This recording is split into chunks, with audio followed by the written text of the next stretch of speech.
This is St. Catherine's Church, a place that Vince and I didn't spend much time in and only went when we were forced to. Directly across the street is a beautiful one-block park, McDonald Park. Our great-grandma, Rose Spatavora, and her daughter, our grandma, Beatrice Postararo, before she married my grandpa, Mike Nicoletti, walked from our house through this park to St. Catherine's every single morning, diagonally through the park that you see now concrete. They wore a dirt path, and that's the path you're looking at now. When we were kids, it was dirt. As years progressed, they put pavement in, and now it's a full-blown sidewalk, originally created by Rose Spatavora and Beatrice Postararo.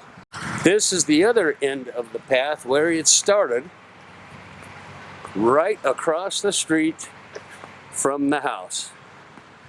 Momentarily, the house will come into view, and that's where our grandma and great-grandma started their daily journey to see Jesus Christ. I don't know if he ever showed up there, but they were hoping. And there's the house.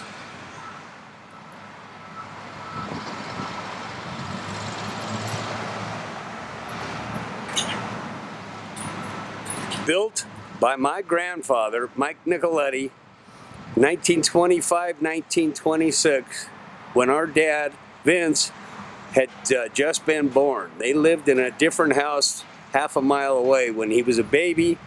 Once this house was finished, they moved here in 1926. He was born in 1925. This house is Clyde Smaldone's. He was a chief of all of the mafia in the city of Denver in the 1920s, 1930s, and clear up to the 1970s. About the time our home was built, his home was built, and he was our neighbor. Next door to him, his nephew, Fat Paulie Villano, was also a reputed gang mafia member who we would watch from our porch. When they would release him from prison, he was skinny. When he would walk to the house after prison, skinny bones. Within a month, the reason they called him Fat Paulie is he looked like he was pregnant. Here's the Nicoletti home, 3062 West 41st Avenue. The Nicoletti families moved in when it was brand new, and to this day, 2019, we still all have lived here. It's now being sold. Standing on the porch of the Nicoletti home, where we had more fun playing on this porch than you can imagine over the nearly 100 years in this house. Come on inside, let's see what it looks like.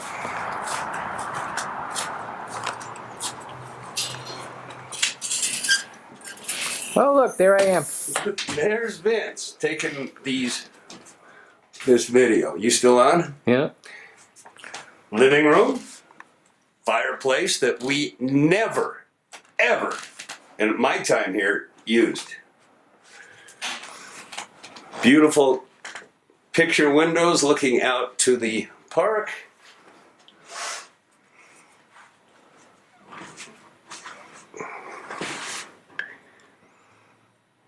And that's where we're at today. Dining room, many a loud argument and dinner for Easter, Christmas, and other family gatherings. We were so loud, the windows used to rattle in our family arguments over celebrations that should have been mellow and kind. This is what's called blonde furniture. Mom and Dad loved it. They bought it in the mid-60s maybe, and it's pretty strange, and you don't see much of it around anymore, but boy, did they love their blonde furniture. We'll see if anybody wants to buy it. Well, this is a telephone nook. Something that no one would know about nowadays, but when landlines were the only thing going, this was where the phone and a phone book sat. And this house, until a month ago, had the same phone number, 477-2841, for the phone that sat right there. This is looking into the master bedroom where Mom and Dad slept. Nice sized bedroom for this year home. This closet not only has a secret passageway up to the attic, there's a secret door over here, sort of secret, that also goes into the same closet. Mom and Dad thought they were pretty crafty, and they would hide our Christmas presents up above. Then they were dumb enough to go out on dinner dates and things, and while they were gone, Vince and I would pull down the Christmas presents and peek into what we were getting before Christmas. Many times. It wasn't my idea, it was Vince's. Here is the lock that I learned to how to pick a lock, the very first one with a hairpin. And this lock belongs to the little cedar chest where once they figured out we could get into the presents in the closet, they thought they could just lock them up in here. Well, we defeated that thing by learning to pick the lock. With a bobby pin. And could still see our presents for Christmas. The code ceiling that you see here throughout the living room and the dining room was not original. There used to be a door like you see there entering the kitchen, and that used to be a regular door. It didn't have the rounded top to it. Right here at this right here. point, this was all closed off, and there was a door right where Rick is right now. And when I was about 5 or 6 years old, they had torn up everything and redid the ceilings and opened up the living room. Yeah. You guys didn't eat them, so you don't get none this time. All right. Instead of making in moderation. That's right. But I didn't have ice cream. I have an art studio that I have access to now too. I figured, well, I'm not going to Next make year it. you don't get none, and the year after you will. That's Maybe right. I'll think I... If you don't eat it, I don't make it. Oh my God.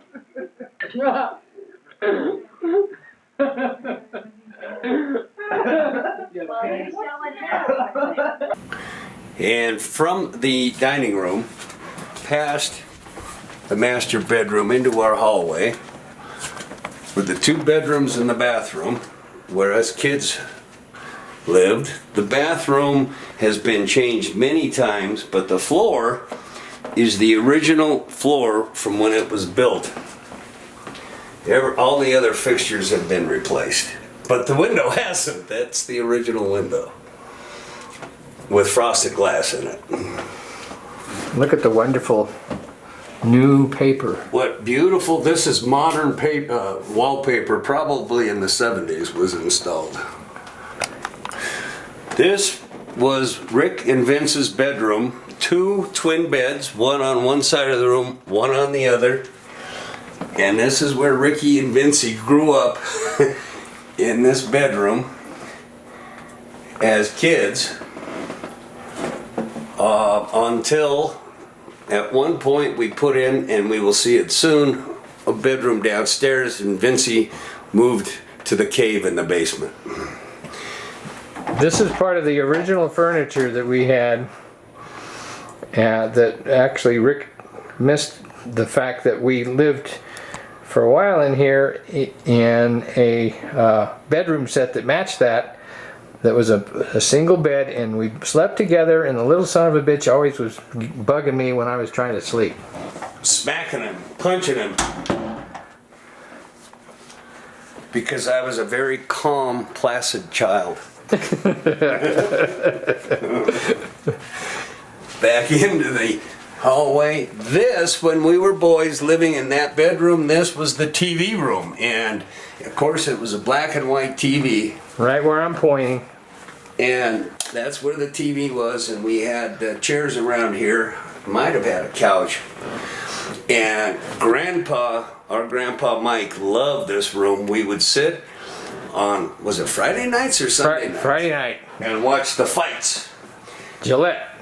On a little Gillette sponsored fights on a little black and white TV. Oh, look, there's Dad. And we spent a lot of time in here. And that's Daddy, 1944, when he was in the Navy. Right at the end of World War II. And he was only in the Navy less than a year because they did less than 90 days. They did physicals, and he had flat feet, and you can't have flat feet and march a lot. And I swear to God, when we would go swimming and he'd get out of the pool with his wet feet, you could see the complete flat, his whole foot, no arch whatsoever. They were flat. That put him in the hospital, and that he got a discharge because of it. And he was 1 or 2 days short of having enough time in the service to get Mom some benefits. So he missed that, right? And who would have thought of that long ago? Yeah. Later, this was converted from the TV room into Ladybug's room, our younger sister. I stayed in Ricky and Vincey's bedroom. It became Ricky's bedroom. This was Ladybug's. And that's when we created a space in the basement, a bedroom for big shot teenager Vincey. He went downstairs. This was Ladybug's. And I finally got my own room. Now the kitchen has gone through several remodels and changes. Originally, there was a wall coming off of this wall to about here, and this space had a table and a wooden bench against that wall and a wooden bench against this wall, and it was open here. You'd sit down. It's what they called a breakfast nook. And that stayed that way, gosh, till I was maybe 13 or 14 years old, and we tore it all down and created a more open kitchen. With what was way cool back then, these dropped ceiling with the fluorescent lights up above. That was high-tech, cool stuff, boy. To have hidden lights above the above the dropped ceiling, and they're still there. This was an old O'Keefe Merritt white stove, gas, and it's been replaced 3 or 4 times. This is the latest version of our stove. All these cabinets are, we call them new. They were put in the 70s. And they still remain. This kitchen leads down the stairs to the landing, and you either go out into the backyard or you turn around and go down into the basement. We'll go out in the backyard first.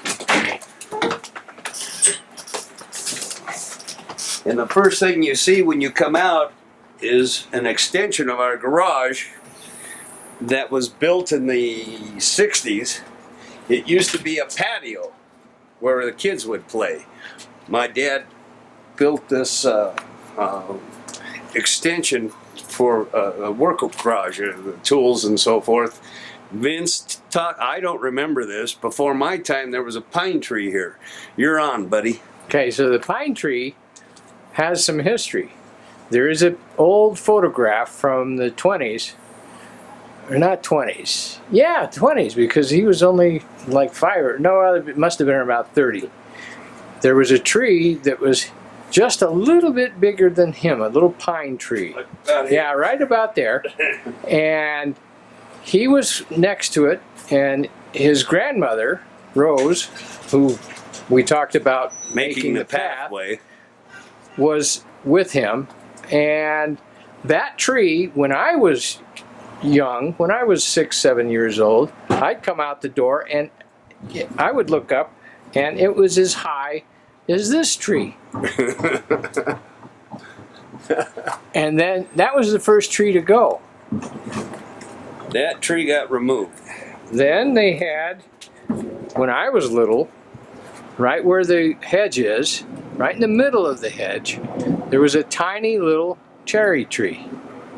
And that cherry tree was maybe 8, 10 feet tall. And that went away. And then here was a apple tree, and those apples were sweet as God, they were good. Beautiful apple tree here. And then there was a piece of shit apple tree here.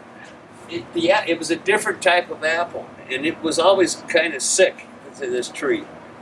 And we didn't like the apples. We would take those apples and put firecrackers in them, and light the firecracker, bam, and it'd explode, and there'd be apple juice everywhere. That's what we used those apples for. Obviously, those trees are gone.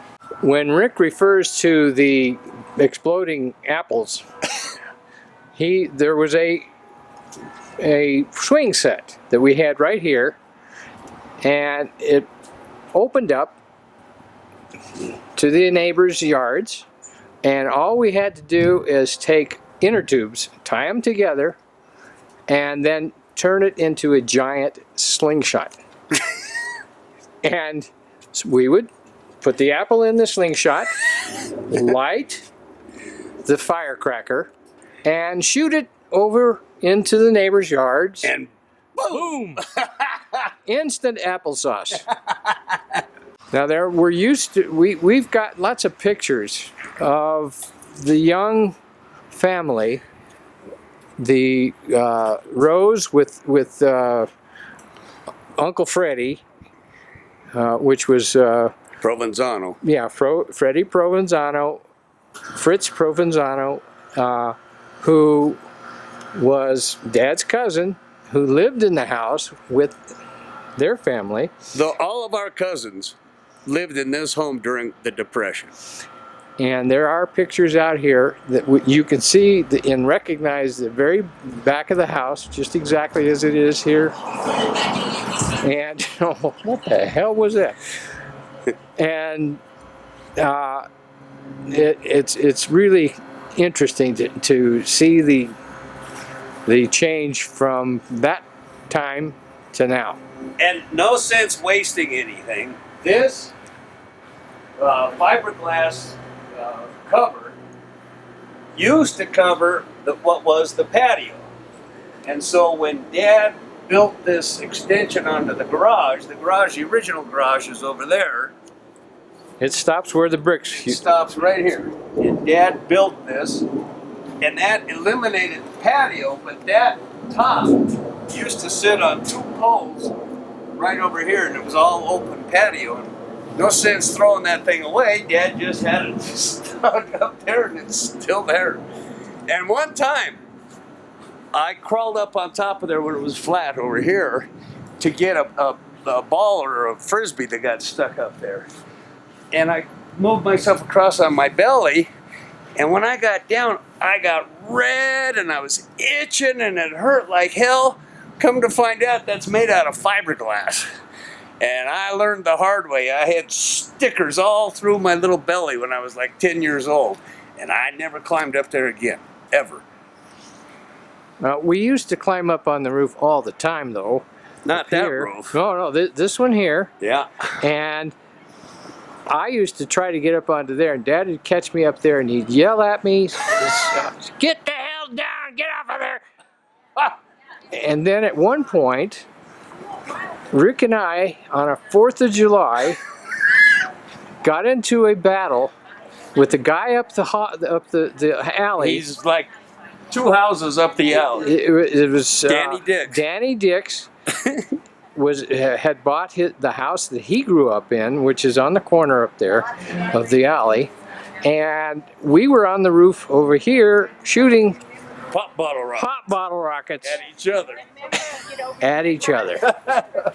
And that house His is up house there. is the one at the end there, the blonde one. And we were shooting rockets back and forth. Hi, introduce yourself. Come on. Yes, I'm Diane Marino. Been here. Been here since I was 1 year old. And these two were my babysitters, and I had a big crush on them when I was a Hearing little some boy. great confessions. From No, we don't need to go there. Hearing some great ones. From No, this we one. don't need to go there. Yeah, we'll leave that one off the tape. That was Yeah. We'll leave that to your imagination. Yeah. So now we're in the alley, and behind the house, the incinerator, I don't know if anybody even knows what that means, but we used to have an incinerator where Rick is motioning Right here. right there, and it was a brick incinerator, same matching brick, and yeah, about that tall. It had a hole in the middle, and then a place where you scooped out the ashes at the bottom. Yeah, a little door down here. Yeah, Open the door and get the ashes. right. And you threw all your trash in there and you burned it.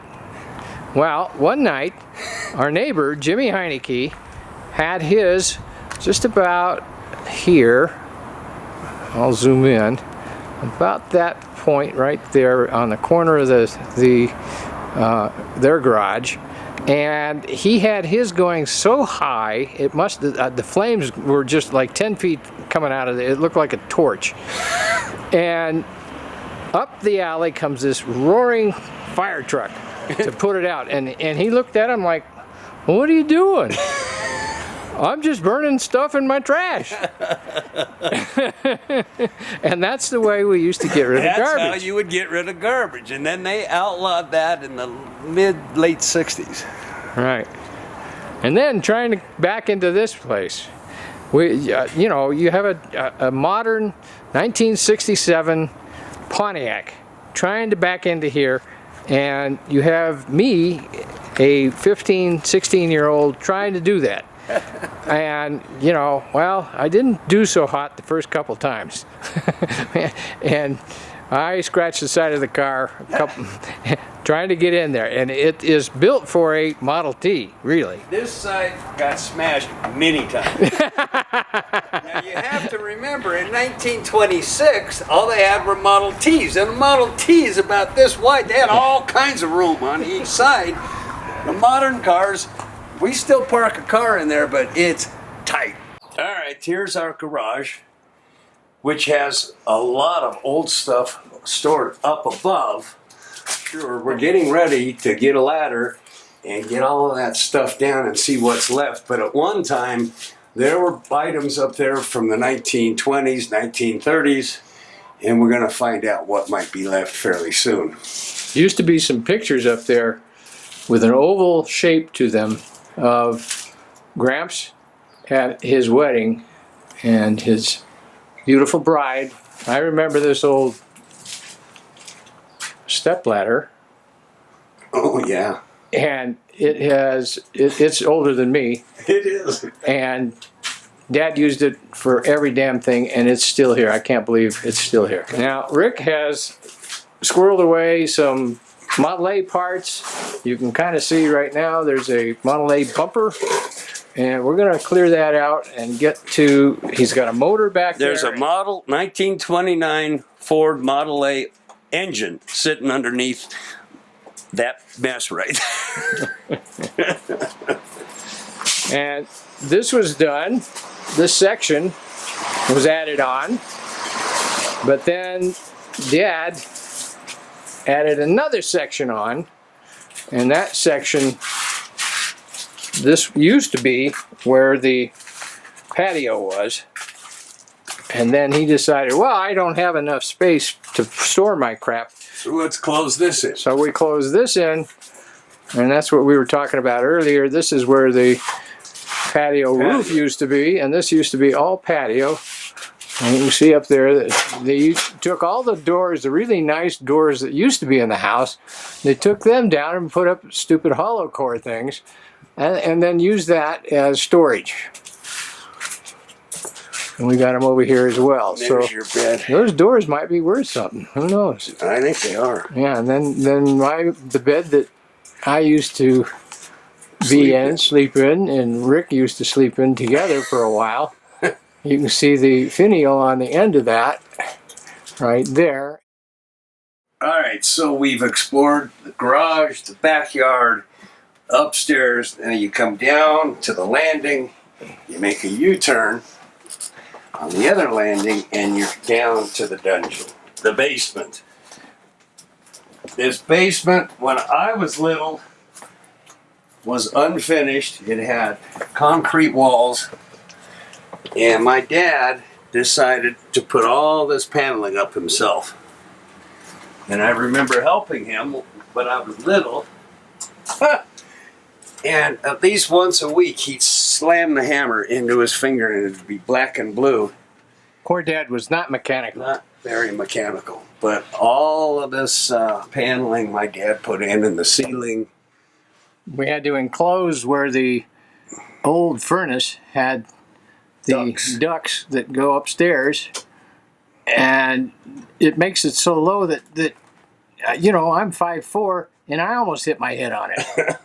I'm going to show you what the wall, the raw wall behind this paneling is like. So now we are in the area where the laundry room was, and you can see that this wall is some kind of like almost like stucco on top of the concrete behind it, and that's always been there like that, and that's what the entire basement used to have around the edges. And you can see that in this room we had the washing and dryer, and that's always where they've been, same place, same thing. And this room hasn't changed a whole lot since the house was built. We used to have a huge furnace and no air conditioning, and you can see that the foot where the tile is not, the foot of that furnace was, you know, at least twice as big as that thing that's in there now, and it was huge. And then one time they used to have a light that's where this light is now. You used to have a light that had a chain that you pulled the chain and it would turn on for down here. Well, one day the chain went across where the plug went into it, and the plug had a gap where the chain went, and I grabbed that chain, and holy crap, this is the first time I ever got shocked by 110 electricity. This basin, this is modern. This is a beautiful extra sink basin to wash all kinds of crap stuff that you don't want to wash in the kitchen sink. Before we put this beautiful modern one in, when I was a teenager, it was a concrete double section made of concrete and steel around the edges. It was a great sink. And you know, I think what they use that for is hand washing. oh, hand wash the you know, the old clothes. The There's a washboard back there. Yeah, they used the washboard. Yeah, there's a washboard. Way back oh no, there. It's right there. Yeah, you Holy can see crap, you can see it. Yeah, that's a washboard that they used. There it is. The old washboard. In case you couldn't get it cleaned in the regular washer, you use this one out here. God knows what the hell is back in there. We're going to find out. And that's all crawl space that they never opened up. I talked Dad into letting me do my own room. He did the bathroom, he did this out here, and then I took over and did my room, which is back here. And I used it while I was in college. This is my college bedroom. It's when I finally got the bedroom upstairs to myself. And I used to do all my homework right here. for college, and had a nice little closet, and you can see, I'll move up close, you can see that there's 4 little, Those screws in that square. that square leads to underneath the living room. Another crawl space. So that crawl space could be opened up. Who knows if the new owners might want to do that. But my dad and mom could not understand why the hell I would want dark paneling. I picked out the paneling, and they said, "You're crazy. It's going to be like a cave in there." And I said, "Yeah, that's my cave." Well, and for what it's worth, when Vincey moved out, it became my cave. And I love the dark paneling. Now, here's a little side story. I used to have the bed, pretty much is the same place as this bed is, that is now up above the Garage. in the garage. That bed used to sit here, and that was my bed. And this light pretty much matches the same light as was here when I was in this room. One day, my grandfather had bought me a Dremel tool, and I don't know if any of you know what the hell a Dremel tool is. Anyway, it's like a drill. It's like what a dentist uses on you. And I decided that I was into, kind of crazy stuff. And I decided that I would take the Dremel tool and put it on a gyroscope. A toy gyroscope. A little toy gyroscope that you buy. You probably get them now in the toy stores. And the way you spin those from the factory is with a string, like a top. You wrap the string around it, and you pull, and that baby spins, and it's a gyroscope. Well, Vincey wasn't happy with the string. No, that wasn't fast enough for me. So I took the Dremel tool, which is like 10,000 RPM, and it had this one little wheel that you could hook to it, and it was rubber. So I took the rubber wheel and I put it against the post of the gyroscope. And I spun the gyroscope as fast as I could go, and it was going at who knows how many RPM, and oh my God, it just exploded. Exploded from going so fast, the inertia just exploded this toy. It exploded.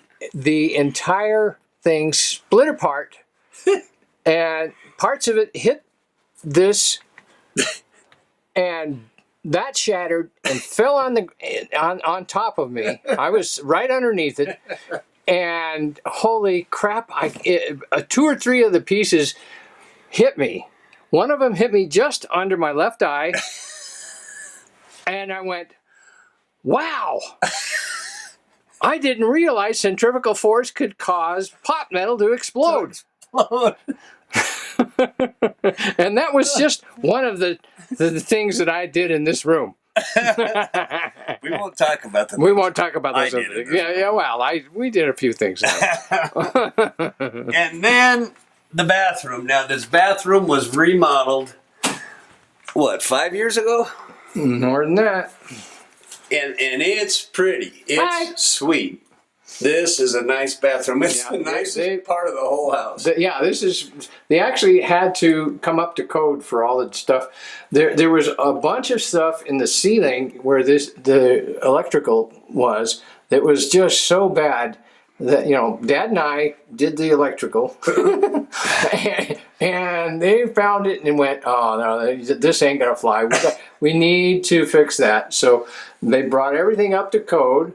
And this thing is just amazing. It's beautiful, very, very nice room, completely updated.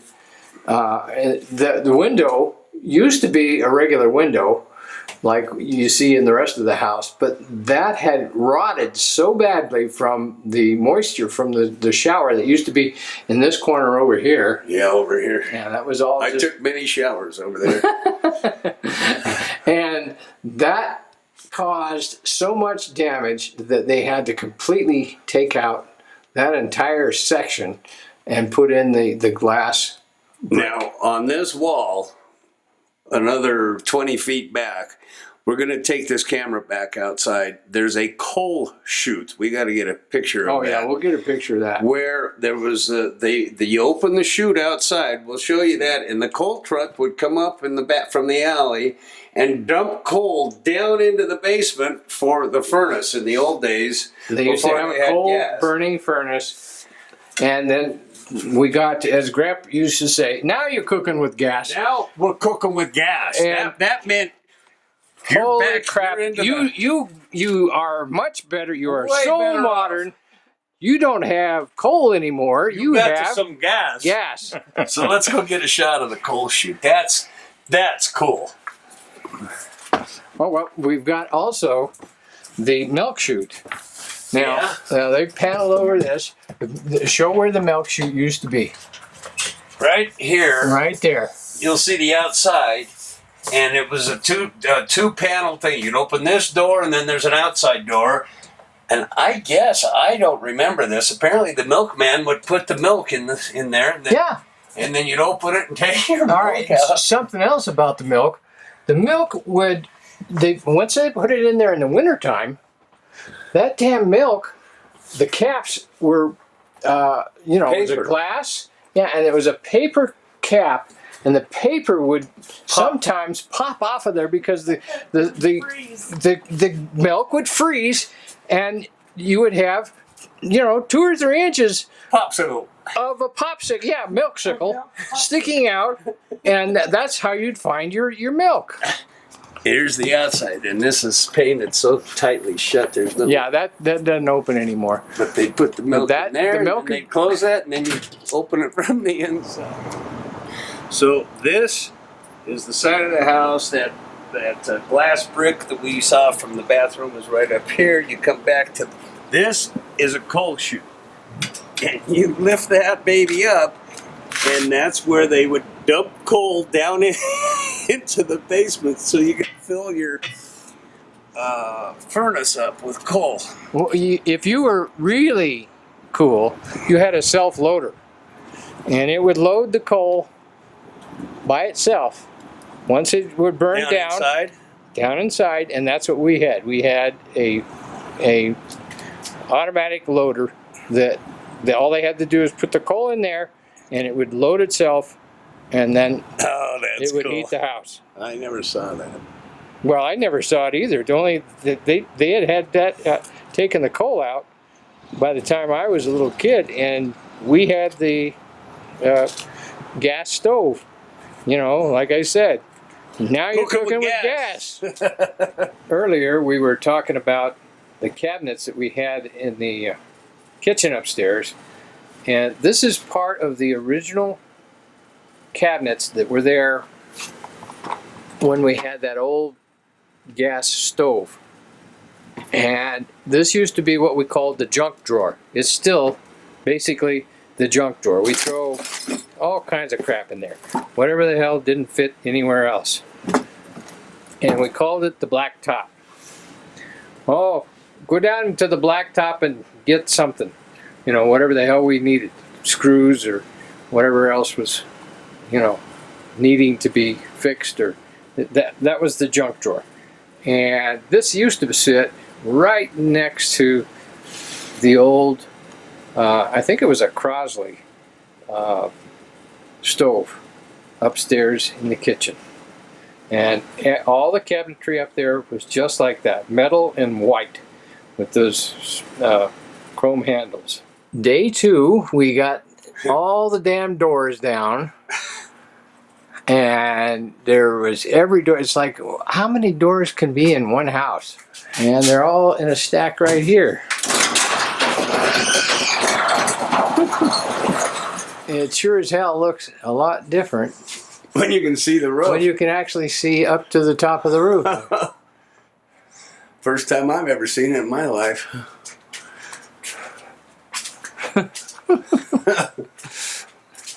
It just looks naked. It looks clean. Yeah, it's weird. And then when we moved the door that was leaning up against here, we found Frank and Vince's old mirrors. Gigantic mirrors. So those old mirrors, Frank started cutting on his, and it's down to that size, and Vince's is up clear up to here, and I believe it goes all the way back to the other side of the wall there. Look at that.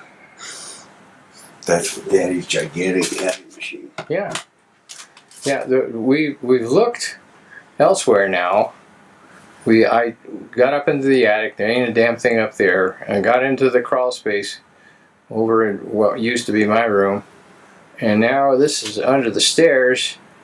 That's so bright it's burning out everything. Who's But this is under the stairs, and we got crazy stuff under here. That's probably another bowling ball. It is, but I wonder whose it is. It's probably Dad's. Oh, it's pretty old. Yeah. I mean, it isn't that old, but it's Mom's. Ah. That's hilarious. Anyway, we're clearing this stuff out. Oh, pretty.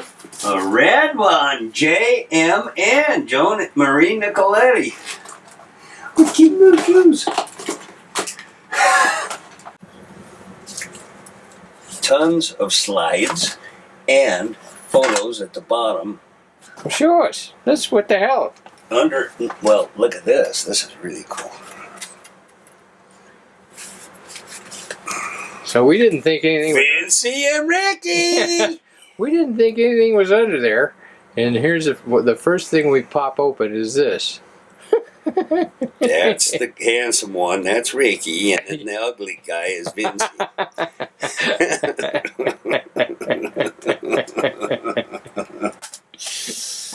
And Slides out, hundreds out the of gazinga. slides. This is going to be fun to go through. So Rick found the old chemistry set, my old chemistry set, and it had actual chemicals still left. And we mixed up, or Rick mixed up, some powder, some black powder. Potassium nitrate, sulfur, powdered charcoal. You had potassium? Yes, I got some. Oh, well, I never had And potassium. you get what's left of it. Okay. Sodium nitrate doesn't work as good as potassium. Not at all. They call it saltpeter, by the way. And here it is. I do show that little pile, I got it. and then if you want to come back out or whatever, tell me when you'd like me to light it. Anytime.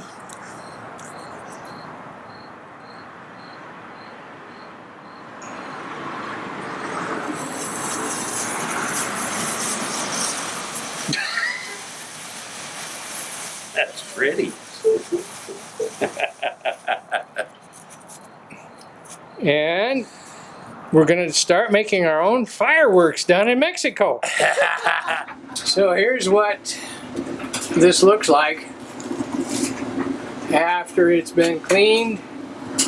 We took everything out of there and vacuumed it.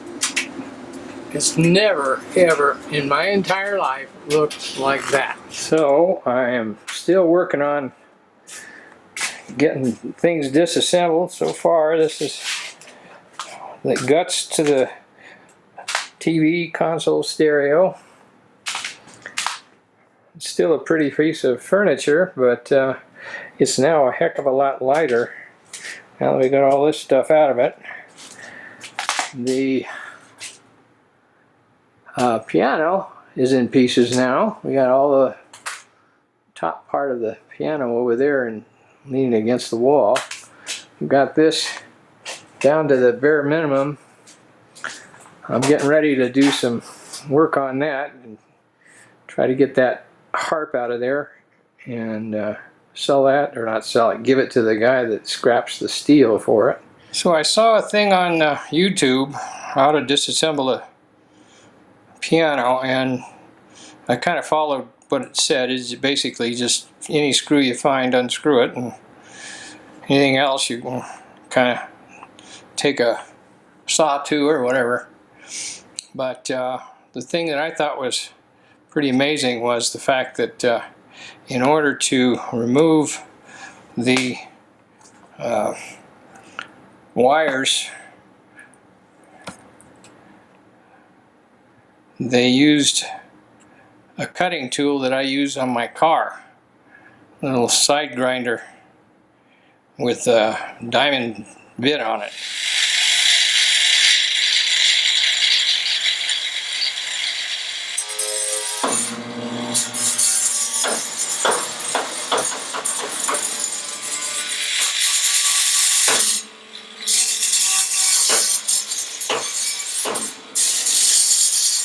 Now I got a whole pile of strings.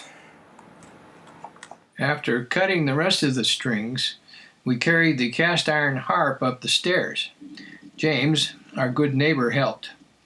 The scrap metal guy hauled it away.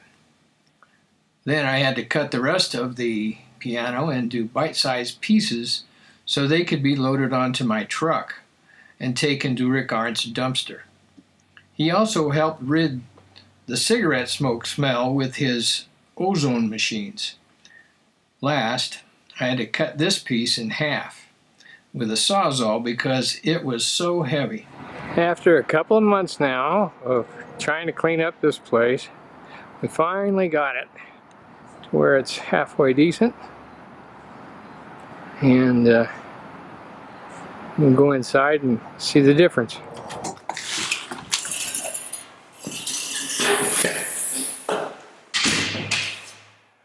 No more crazy 1950s thing on the wall.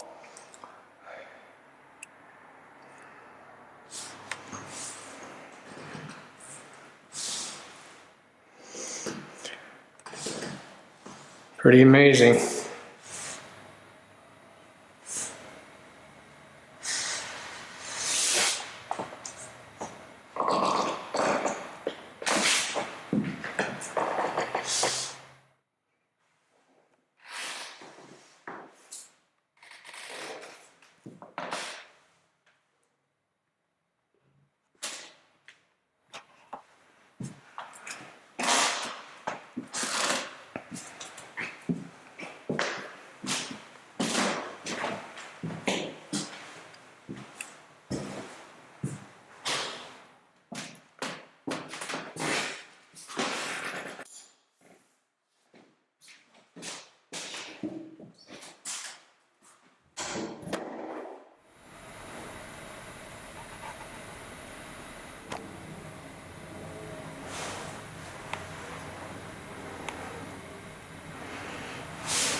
Basically, I've got the mirror, the 4x8 mirror. I'm going to give that to a friend of mine who's got a chiropractic practice, and he is going to use that to help his patients see what they look like when he explains different things to them. And this damn desk.